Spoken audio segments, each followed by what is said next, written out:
After a 33-year leave of absence from his alma mater, I am pleased to present to you Dr. William Gates.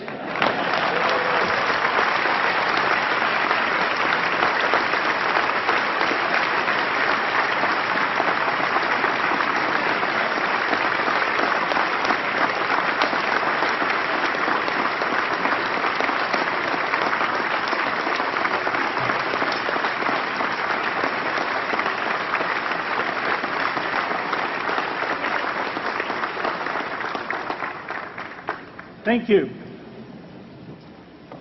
President Bach, former President Rudenstein, incoming President Faust, members of the Harvard Corporation and the Board of Overseers, members of the faculty, parents, and especially the graduates.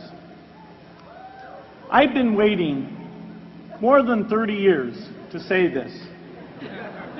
Dad, I always told you I'd come back and get my degree.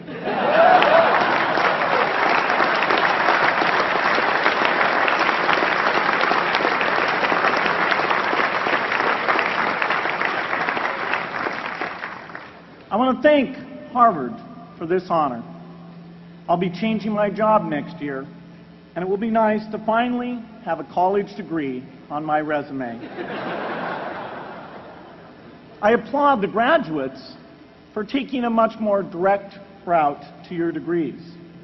For my part, I'm just happy that the Crimson called me Harvard's most successful dropout.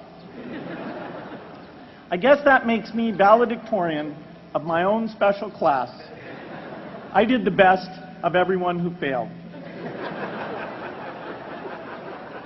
But I also want to be recognized as the guy who got Steve Ballmer to drop out of business school.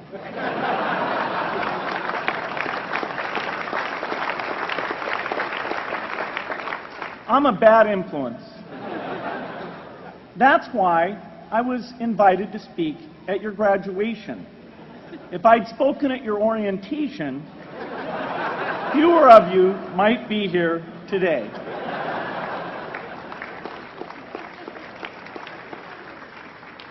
Harvard was a phenomenal experience for me. Academic life was fascinating. I used to sit in on lots of classes that I hadn't even signed up for. And dorm life was terrific. I lived up at Radcliffe in Currier House. There were always a lot of people in my dorm room late at night discussing things because everyone knew that I didn't worry about getting up in the morning. That's how I came to be the leader of the antisocial group. We clung to each other as a way of validating our rejection of all those social people. Radcliffe was a great place to live. There were more women up there, and most of the guys were math science types. The combination offered me the best odds, if you know what I mean. That's where I learned the sad lesson that improving your odds doesn't guarantee success. One of my biggest memories of Harvard came in January 1975 when I made a call from Currier House to a company in Albuquerque, New Mexico that had begun making the world's first personal computer. I offered to sell them software.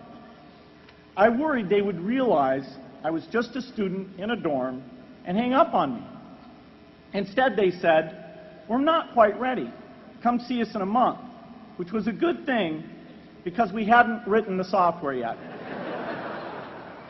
From that moment, I worked day and night on the extra credit project that marked the end of my college education and the beginning of a remarkable journey with Microsoft.